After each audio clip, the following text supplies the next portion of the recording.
British Government have recently stated that they will introduce legislation in Westminster in the coming weeks that will alter what they have agreed in the protocol. This is part of an international agreement which they signed with the EU in an effort they both stated to protect the Good Friday Agreement. Unilaterally altering the protocol will have the opposite effect. It will undermine the Good Friday Agreement. Businesses are benefiting from the huge opportunities afforded by the protocol to create jobs and attract investment through unique access to the British and EU markets.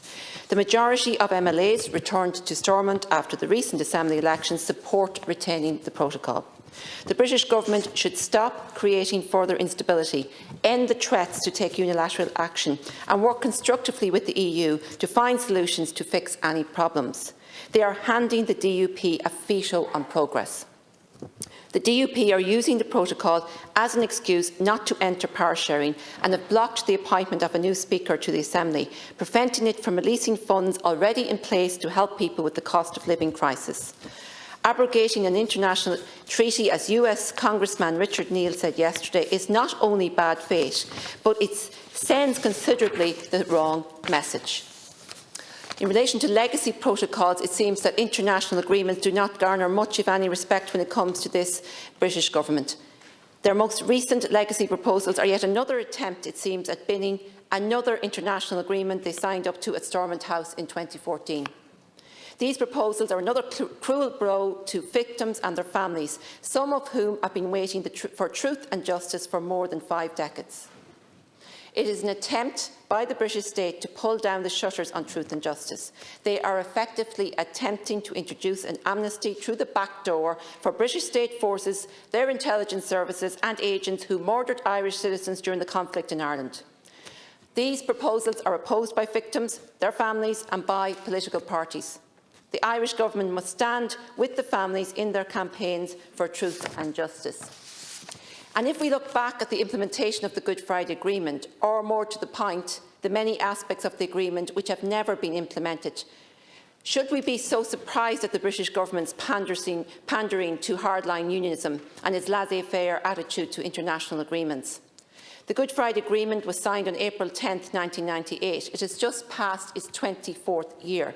This period of time could have been used to fulfil the huge expectations generated by the agreement and its endorsement in referenda both north and south. However, 24 years on, it is very frustrating that a central provision of the agreement, a Bill of Rights, has never been implemented.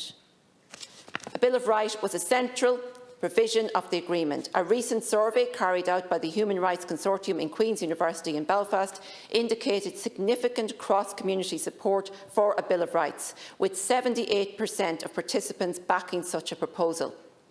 Yet attempts to create a Bill of Rights have been dogged by delays, as well as efforts to minimise the scope and enforcement.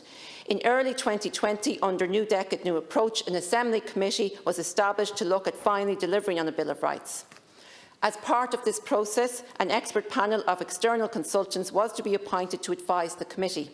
However, the DUP have continually prevented the appointment of the panel, effectively grinding it once again to a halt. Another integral part of the Good Friday Agreement committed the British Government to taking resolute action to promote the Irish language and to seek to remove, where possible, restrictions which would discourage or work against the maintenance and development of the language. Further to these provisions, the specific commitment to an Irish Language Act was to be introduced by the British Government as part of the St Andrews Agreement in 2006. This too has never been implemented. It was once again committed to in New Decade, New Approach. With the DUP once again failing to live up to what it had agreed to, the British Government promised to deliver on the commitment of an Irish language with accelerated passage by October of 2021. That date passed without delivery or any credible defence from the British Government. We hear once again, with the DUP refusing to nominate a Deputy First Minister and form an executive, that the British Government plans to legislate for an Irish Language Act imminently.